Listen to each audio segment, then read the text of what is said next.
What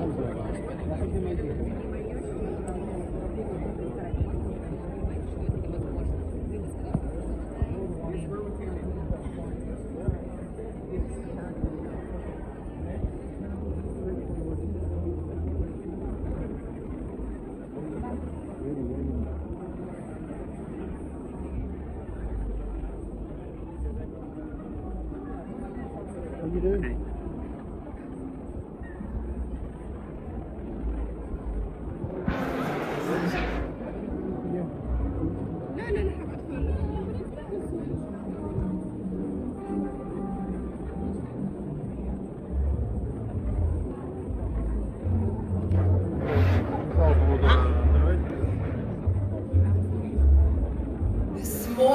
Taking you behind the scenes of the most exciting, transformative new developments in Ras Al Khaimah.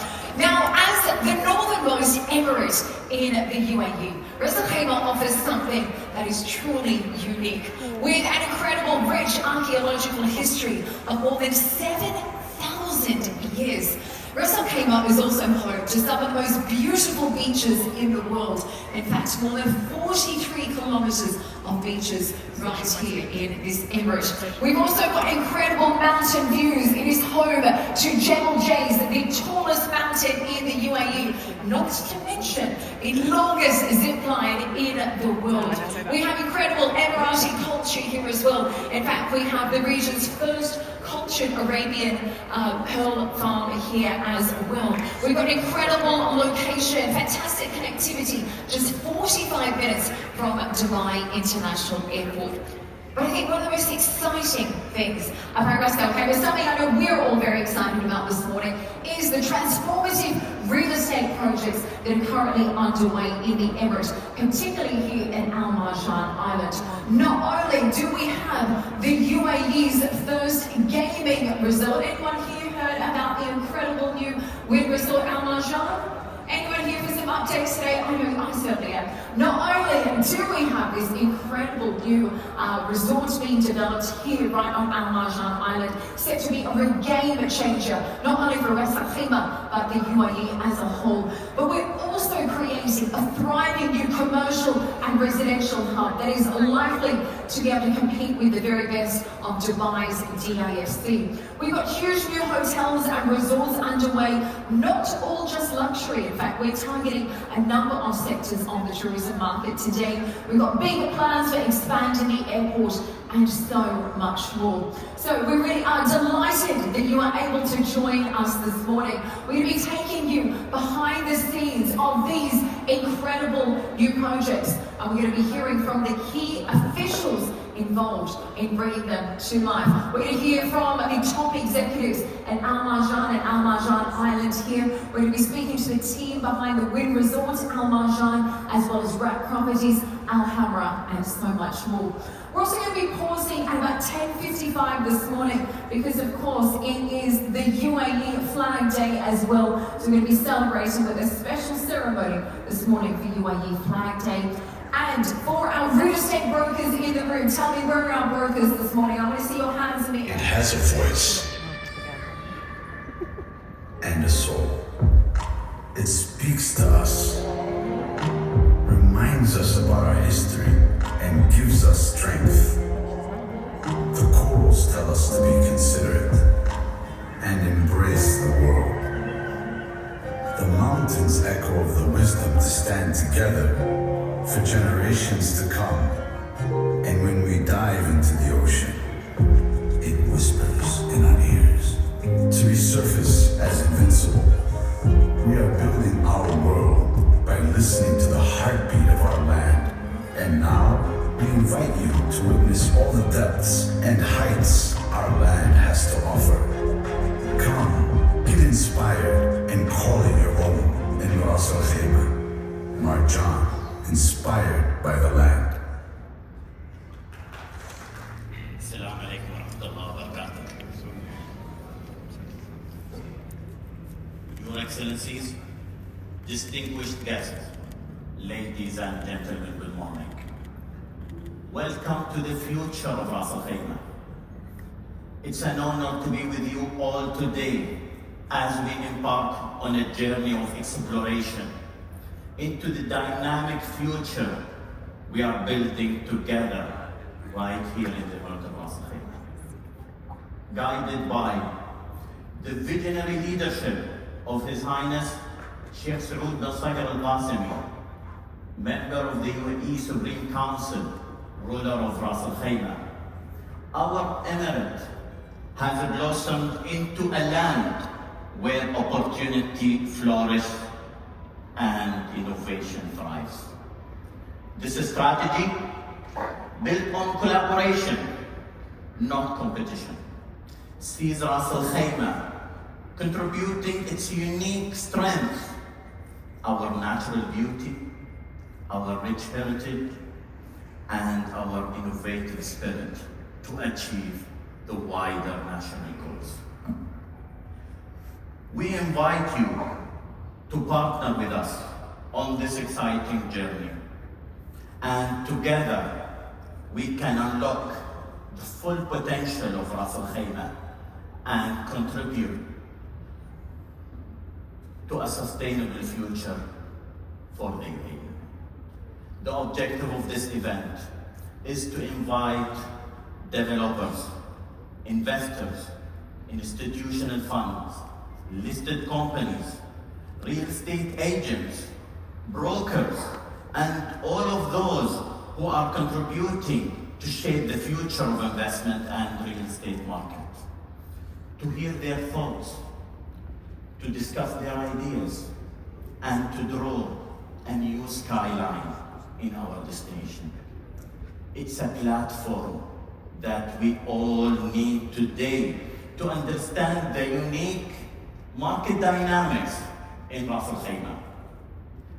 Let us have one message selling the real estate products in the Emirate of Ras Al Khaimah. One voice, one tone. Finally, looking outside this venue, we are seeing the Wynn Integrated Resort rising up in the sky of Ras Al Khaimah, making a new destination, not only for the UAE, but also for the region and the world as well. I'm so confident that when the curtain raises on the stage in 2027, the audience will be dazzled and speechless. Thank you very much for that introduction. Today we are going to do an overview of the impact of Wynn. But before I do that, I wanted to start with where we are and where we're from here in Ras Al Khaimah. And really, the tone, as Engineer Abdullah mentioned, really I want to have this conversation targeted to those of you who are on the front lines speaking with future investors, occupiers, residents in Ras Al Khaimah.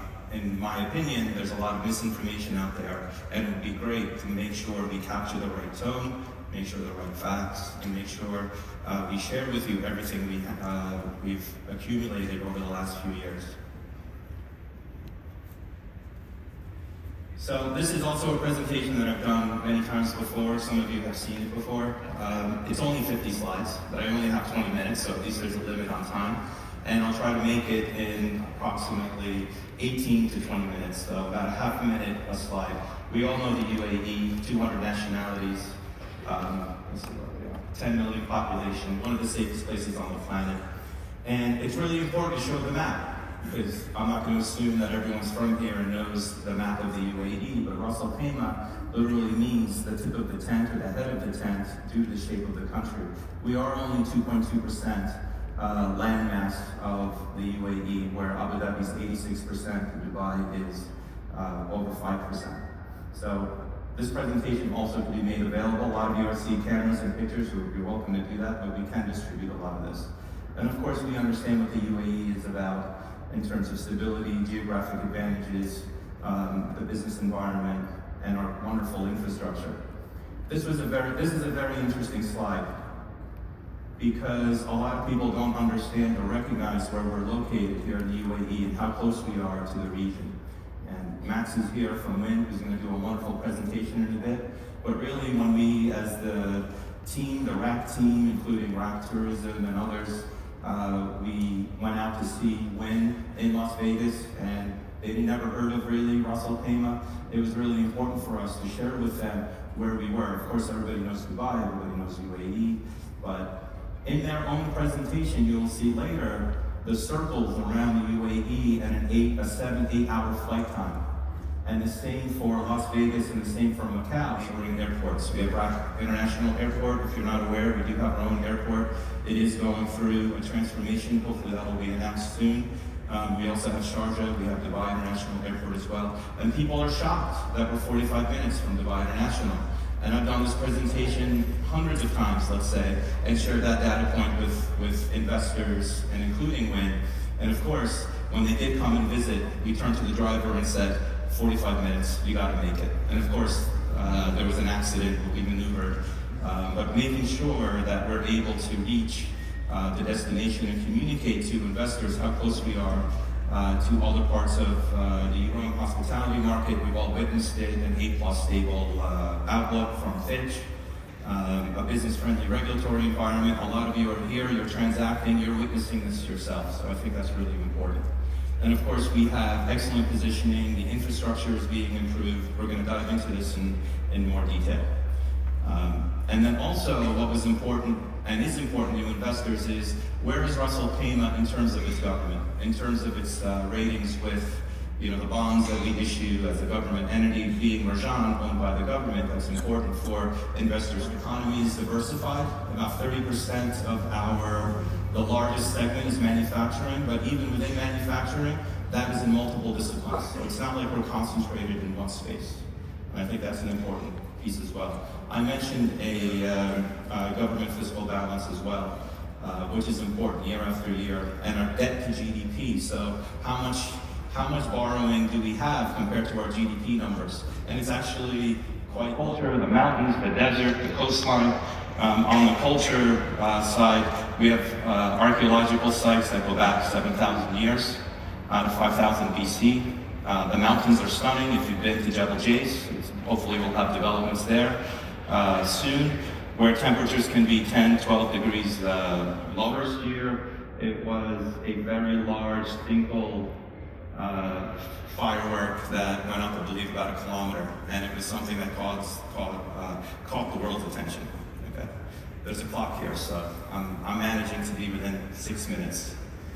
And of course, January 25, 2022, we made this huge announcement for this wonderful project, and it was a real amazing effort with a core team, with RAK Tourism, RAK Hospitality, the municipality, Marjan, the leadership. We all got together, we really wanted to do this, and we all made trips back and forth to the US and really put together the right structure and transaction for Wynn Resorts, which we're so proud of today, and has really been a game changer for us. And I'm just going to touch on this because Max is going to dive into this, but we are still looking at an opening in early 2027. Graham, thank you. 1,542 keys, a large gaming area, 200,000 plus square feet, 50% bigger than the gaming area that Wynn has in Las Vegas. An incredible theater with an incredible show, production show, 40 plus luxury shops, the top shops. Everything that Wynn does in Las Vegas, they'll be doing. If you're in Bella mentioned, you can go outside after the event and see the construction for yourself. It really is quite stunning. And of course, all of the press that we receive. So the question becomes, why did we do this? And I want to make sure I get to the economic piece as well. Why did we do this? Well, it's all about people. And tourism is something strategic for the UAE. So we wanted to jump in and elevate ourselves on the tourism front. And what better than a partner like Wynn? When you look at their properties, they're achieving between 8 million and 13 million visitors or visits to their properties as part of that miracle. So what Colliers is saying in this slide is basically the blue are all the hotel keys that are coming, the orange is what's required, and the line at the top is what's still needed, which is about 7,500 keys, which is still about 20 hotels we're going to need in the area. This is my favorite slide, actually, in the whole presentation, because it was an idea where we were doing the research in the beginning, and we said, let's study visitorship in other entities, and let's put over it the dates when these integrated resorts opened. So if you just go to the World Bank and you study visitorship, you can see, and then overlay when these integrated resorts open, you can actually see when the properties opened and how much the tourism was impacted. And in this case, if I'm reading the slide, it's almost 2 million when Marina Bay Sands opened in Singapore. And then people say, oh, what happens if another integrated resort comes? It's like, okay, great. There's a clustering effect. We're actually proud of that. We're actually proud of that. The pie will grow. And that's what these numbers show. So this is what happened in Singapore every time they opened an additional integrated resort. So if you're concerned about what something else happens, two things. One is the clustering effect, and the other is, which I'm quite proud of, is we partnered with the best possible brand and operator and service provider, where we're looking to bring the best integrated resort ever built as our goal to Ras Al Khaimah. You need like 3 years and ramp up. You open, the first day could be the biggest day for a lot of the retailers. The first day. Same in Las Vegas. Las Vegas already had gaming and casinos around this, but when Bellagio opened, and Steve Wynn opened Bellagio, and it was the first $1 billion resort, the same thing happened. And it opened at the end of 1998, so the full year was 1999, you can see the jump. These are huge, and impactful slides. So I'm going to bore you a little bit, but I'm going to go real quick. So we sat with E&Y and we said, okay, how do we calculate our visitorship, back to the visitorship number? And this is the number that they came with, over 4 million. And they basically took how many people can fit in the Wynn, how many people can fit in the other resorts, what percentage will come from other Emirates. And I ask people all the time, what percentage of Dubai residents will come to the UAE? And some people say 50%, 60% will come at least once, or at least once a year. I put the number at like 10%, but then people think I'm too conservative. So in your own mind, you can kind of think, if there's 10 million population in the UAE, what percentage of visitors would come? So we took this also from E&Y, where we took the number of visitors, day visitors, night visitors, and the night visitors, or overnight visitors. If they stayed 3.5 days, what's the total number of rooms and keys that we would need? And this was also part of the study. And then what happens is, this is the story, right? You bring the integrated resort, Wynn Resort. You expect a certain number of visitors, let's say 5 million. 2/3 of them will stay overnight, and others are coming for other reasons as well, and some are coming for the day. That naturally means you need more hotels. Those hotels need to be constructed. Those hotels need staff. So you start going through a direct and indirect assessment of how much capital is being invested in the market, which is you're all witnessing, and a lot of you are doing yourselves, and we thank you for that. So we jump through, if you start looking at population numbers and growth rates, Ras Al Khaimah, this is the key of this slide from E&Y, population's at 400,000, we're going to go 600 to 650,000 by 2030. That's 200 to 250,000.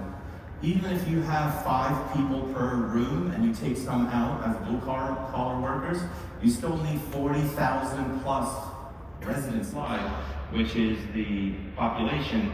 And then also we have a growth rate on the visitorship and how we get to that target. So these are E&Y's numbers.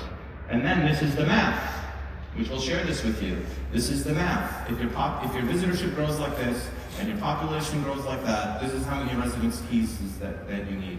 And then what is available, what's coming into the market, and what's your gap. There's tons of opportunity, all off the back of visitorship that drives population. And then this is our own internal, I'm beating it now, like over and over again, but this is now our own internal assessment on visitorship.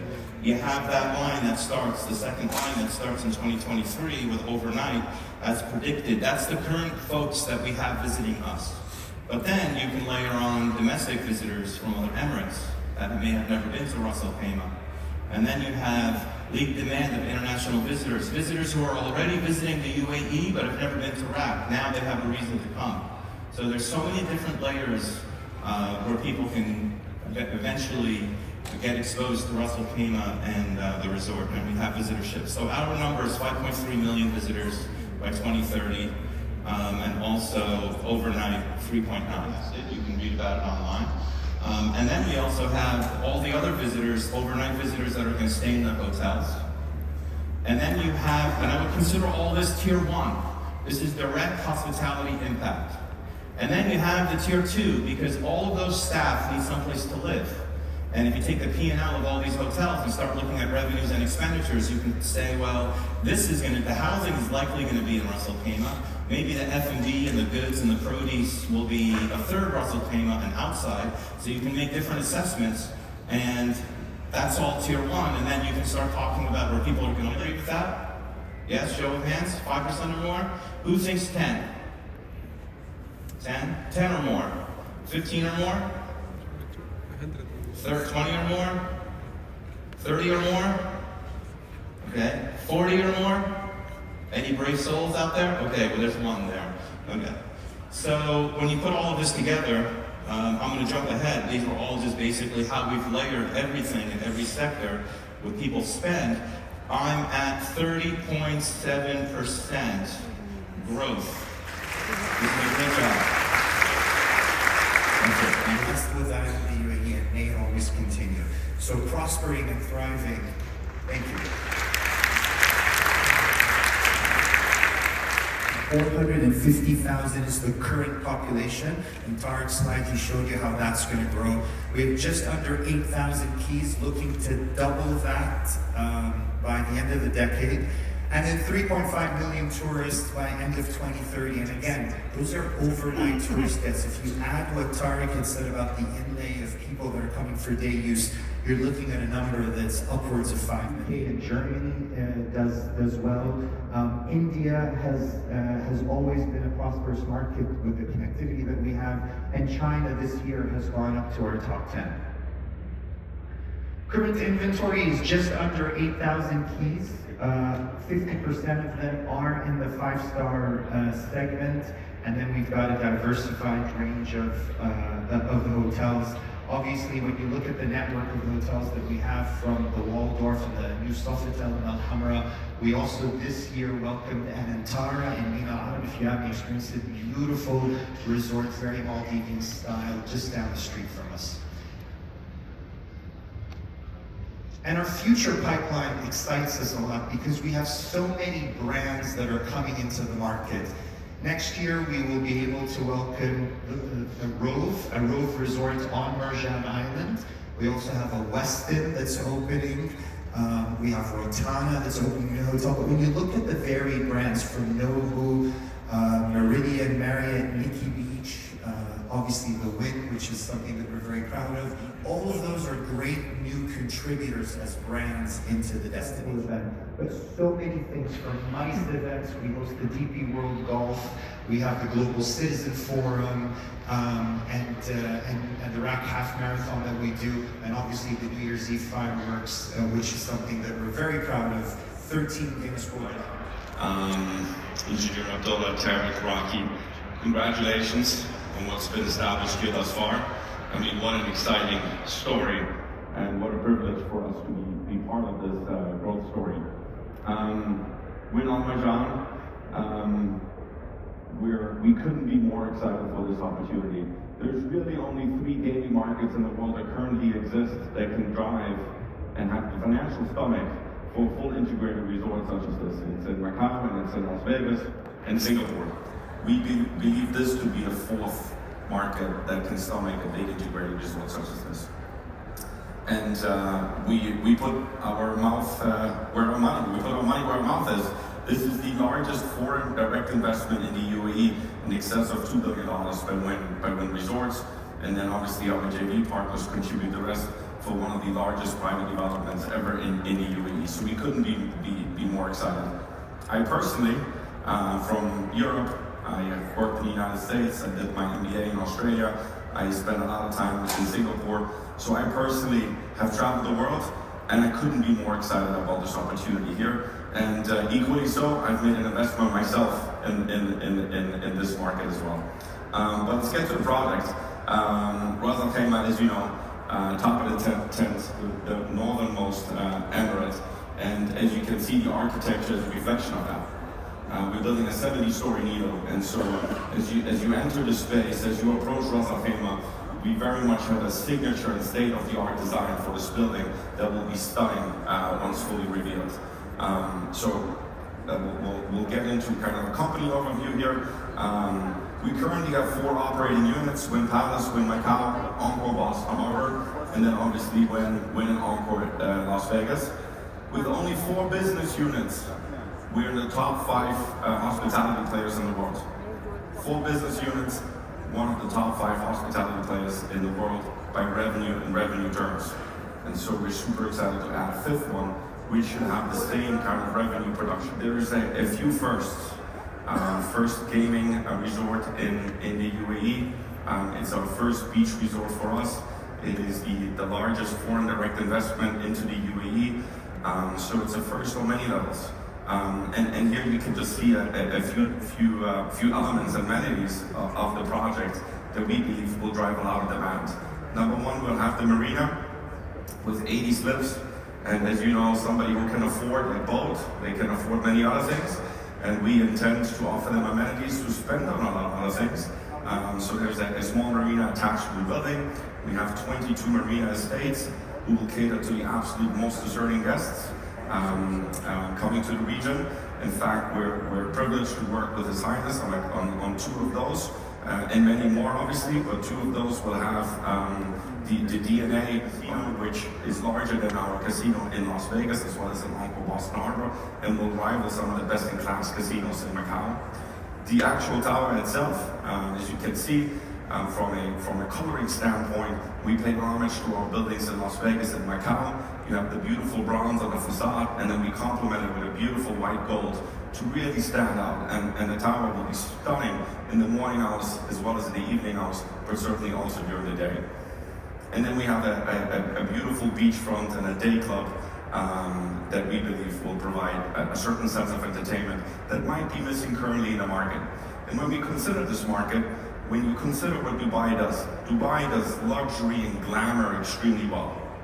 There's very few markets that do luxury and glamour as well as Dubai does. And Tariq and Raki gave a great update.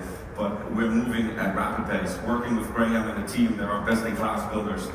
We feel very privileged to be working with the team. A master plan and a visioning document that before we went and started drawing, we looked at best-in-class. I think again, with Max, with Wynn, we have best-in-class partners. We looked at best-in-class consultants. So we employed Genza out of DC. They are the leading master planners and urban regeneration architects in the world.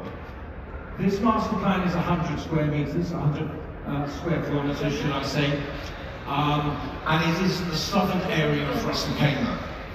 This master plan, this visioning document, key elements still hold true.